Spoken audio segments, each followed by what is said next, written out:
На латински Колония Улпия Ратиария е античен град край река Дунав, съществувал по времето на Римската империя. Намира се в близост до село Арчар, на 27 км югоизточно от Видин.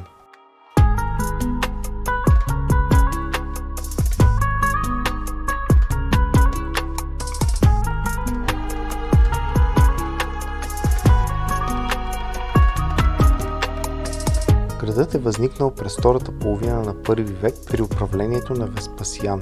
В чест на успешния завършек на Втората дакийска война през 106 година, император Траян дава на града титлата Колония.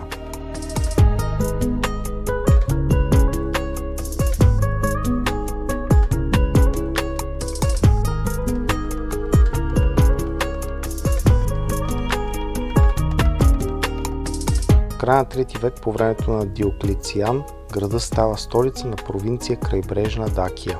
Градът е бил важен център за земеделско производство, но също така е развивана занаятчийска дейност, златарство, стъкларство, керамика и много други.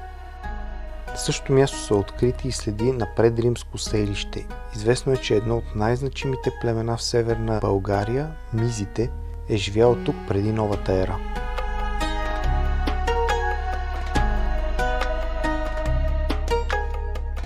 Рациария съществува до 586 година, когато е разрушен от аварите.